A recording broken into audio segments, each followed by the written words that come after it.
क्या आपने कभी सोचा है कि जब स्त्री रजस्वला होती है तो उस समय ब्रह्मांड की शक्तियां उसके शरीर से होकर प्रवाहित हो रही होती हैं। उसका हर श्वास, हर स्पंदन, हर धड़कन मानो सृष्टि की ध्वनि से जुड़ा होता है। प्राचीन ऋषि कहते हैं, जब चंद्रमा घटता और बढ़ता है तो समुद्र की लहरें प्रभावित होती हैं। वैसे ही चंद्रमा का उतार चढ़ाव स्त्री के गर्भाशय को भी प्रभावित करता है। यानी स्त्री का रज चक्र केवल उसका निजी अनुभव नहीं, बल्कि ये पूरा ब्रह्मांडीय खेल है। पौराणिक कथाओं में देवी पार्वती से लेकर माता काली तक हर शक्ति स्वरूपा स्त्री की सृजन शक्ति का प्रतीक हैं। माँ काली का रक्त पीना या माँ दुर्गा का राक्षसों के रक्त को रोकना, इन सब प्रतीकों के पीछे छिपा है रज शक्ति का रहस्य। तंत्र परंपरा कहती है कि रजस्वला स्त्री को अपवित्र मानना सबसे बड़ी भूल है, क्योंकि यही समय है जब स्त्री की कुंडलिनी शक्ति स्वाभाविक रूप से सबसे ज्यादा जागृत होती है। कुछ तांत्रिक साधक विशेष साधनाएं केवल रजस्वला स्त्रियों के माध्यम से करते थे, क्योंकि उस समय उसकी ऊर्जा सीधे सहस्रार चक्र तक पहुंच सकती है। लेकिन साधारण समाज इतनी गहराई को समझ नहीं पाया। उसने केवल बाहरी स्वरूप देखा, रक्त, पीड़ा और अशुद्धि का भ्रम, और इस भ्रम ने स्त्री की शक्ति को दबा दिया। आज विज्ञान भी धीरे धीरे मानने लगा है कि रजस्वला के दौरान स्त्री का मस्तिष्क अत्यधिक संवेदनशील हो जाता है। इस समय उसकी इंट्यूशन यानी अंतर्ज्ञान क्षमता तीव्र हो जाती है। वो सपनों और संकेतों को गहराई से महसूस कर सकती है। मनोविज्ञान की भाषा में कहे तो ये समय है जब उसका अवचेतन चेतन पर हावी होता है। यानी वो जो चीजें सामान्य अवस्था में नहीं देख पाती, वो इस दौरान सहजता से जान लेती है। इसीलिए कुछ प्राचीन जनजातियां रजस्वला स्त्री को भविष्यवक्ता मानती थीं। वे इस दौरान उसे समाज से अलग रखते, लेकिन अपवित्र समझकर नहीं, बल्कि उसकी ऊर्जा को सुरक्षित रखने के लिए, क्योंकि माना जाता था कि वो इस दौरान प्रकृति और देवताओं के संदेश ग्रहण कर सकती है। क्या ये आश्चर्यजनक नहीं है? जहाँ एक ओर हम इसे कमजोरी मान बैठे हैं, वहीं प्राचीन ज्ञान इसे दैवीय संचार का द्वार कहता है। अब आइए एक और रहस्य पर नजर डालते हैं। आयुर्वेद कहता है, रजस्वला स्त्री का भोजन, उसकी दिनचर्या, उसका विश्राम और उसकी मानसिक अवस्था बहुत महत्वपूर्ण है, क्योंकि इसी पर निर्भर करता है कि उसकी अगली पीढ़ी कितनी स्वस्थ और ऊर्जावान होगी। यानी उसके भीतर जो रक्त बह रहा है, वो केवल शारीरिक प्रक्रिया नहीं, बल्कि आने वाली पीढ़ियों की ब्लूप्रिंट है। उसकी शुद्धि, उसकी ऊर्जा, उसकी चेतना, सब कुछ उसी रक्त में संचित है।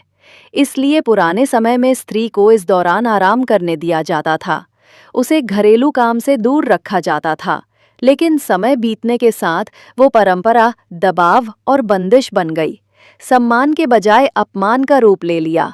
अब सोचिए, क्या ये विडंबना नहीं है कि जो शक्ति हमें जन्म देती है, उसी को हमने अपवित्र कह दिया? सत्य तो ये है, स्त्री की रज शक्ति देवी के आशीर्वाद जैसी है।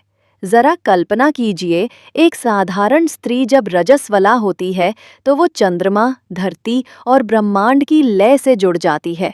उसका शरीर एक मंदिर बन जाता है, जिसमें हर महीने सृष्टि का यज्ञ होता है। इस यज्ञ में अंडाणु अग्नि है, गर्भाशय वेदी है और रजस्वला उसका विसर्जन। यानी ये संपूर्ण प्रक्रिया जीवन की रचना और विसर्जन का प्रतीक है।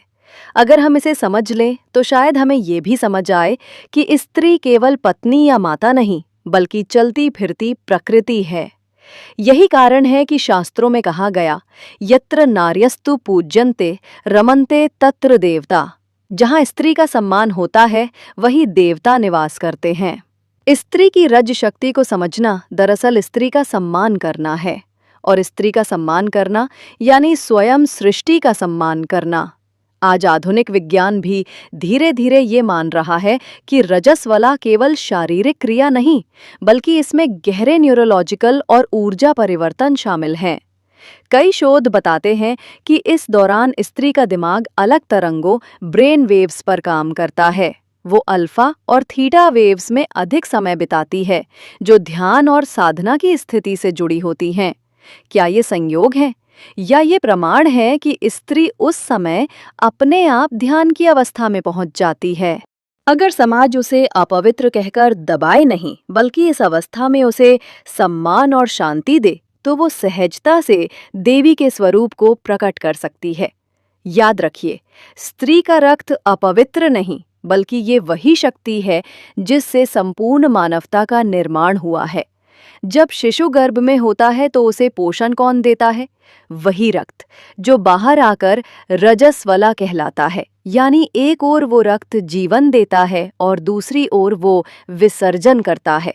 ये जन्म और मृत्यु का शाश्वत चक्र है। तो क्या ये संभव है कि इस शक्ति को अपवित्र कह दिया जाए?